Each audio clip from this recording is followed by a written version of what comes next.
ওসমান হাদি মারা যেতে পারে, দ্যাটস এ গ্রাউন্ড সিচুয়েশন।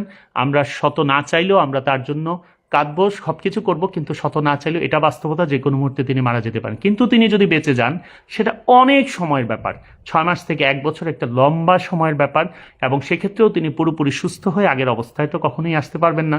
তো কাজে আপনারা খুব শুধু দোয়া করতে থাকেন যে আল্লাহ যেন তাকে একটা মোটামুটি একটা অবস্থায় যেন আমাদের মাঝে রেখে যান, যাতে তার দিকে তাকিয়ে হলেও আমরা তার যে আদর্শ সে দিয়ে গেছে এদেশের মানুষদের জন্য, ওই যে বললাম 1 হাদির জায়গায় অসংখ্য হাদি তৈরি হবে, সেটা যেন হওয়ার চেষ্টা করে। যদিও মেধার দিক থেকে that is very much questionable.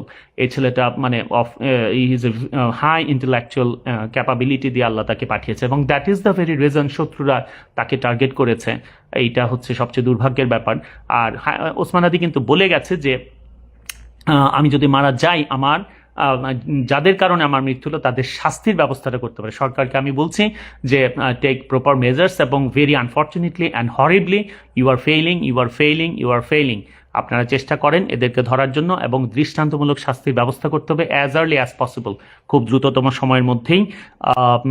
আমি ডাক্তারদের বলবো যে be very specific with whatever else you just want to say. There is always miracle, but that's the percentage is very low. A rarity is a rarity. Rare সিচুয়েশনে কেউ যদি rare সিচুয়েশনে কেউ যদি ইয়ে হয়, সরি একটা call এসেছিল, রেয়ার সিচুয়েশনে কেউ যদি কি বলছিলাম, রেয়ার সিচুয়েশনে কেউ যদি বেঁচে যায় সেটা একটা রেয়ারিটি, সেটা বলতে হবে।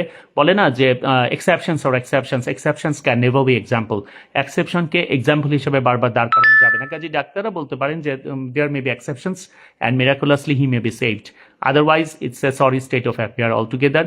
আমরা শুধু তার জন্য দোয়া করব, মহান আল্লাহ সব কিছু সহজ করে দেয়। আমি তো সবসময় পার্সোনালি মনে করি খুব সাহসী ডিসিশনও নেওয়া যেতে পারে, কারণ প্রতি মুহূর্তে তো সে কষ্ট পাচ্ছে, অনেক কষ্ট পাচ্ছে। ওসমান হাদিকে চেয়েছিল, এইরকম একটা দেশপ্রেমী মানুষকে চেয়েছিল সত্যি সত্যি বিদেশের মাটিতে তার মৃত্যু হোক, সেটা কি চেয়েছিল? চাই নাই। তো আমরা কি তার চাওয়াটাকে সম্মান দিতে পেরেছি? সে তো মৃতবৎ, কাজেই তাকে তো আমরা না জেনেই তো তাকে তার ইচ্ছার বাইরেই তো আমরা পাঠিয়েছি। আমি ব্যক্তিগতভাবে আমার মা স্ট্রোকে আক্রান্ত হয়ে 4 দিন অসুস্থ ছিলেন, 5ম দিন আমরা আইসিইউতেও নিয়েছি, কিন্তু যখন আমি দেখছি যে একেবারে ইরিভার্সিবল সিচুয়েশন ছিল, কোনো অবস্থাতেই তিনি আর ফিরে আসবেন না, তখন আমি কিন্তু তাকে লাইফ সাপোর্টে দেওয়া বা টিউব দেওয়া, ভেন্টিলেশনে যাওয়া, এই সবগুলো বাদ দিয়ে দিয়েছিলাম। এবং আমার 2 বোনের সাথে আমি কথা বলেছিলাম যে এই ধরনের সিচুয়েশনে let me take some brave decisions. এটা হচ্ছে কথা। তো যাই হোক, মহান আল্লাহর কাছে আমাদের চাওয়া তিনি যেন তাকে, এবং তার সবাইকে বলি যে দয়া করে গুজব সৃষ্টি করবেন না, গুজবে কান দিবেন না, শুধু দোয়া করতে থাকেন, শুধু দোয়া করতে থাকেন। আল্লাহ চাইলে অনেক কিছু সম্ভব। আসসালামু আলাইকুম।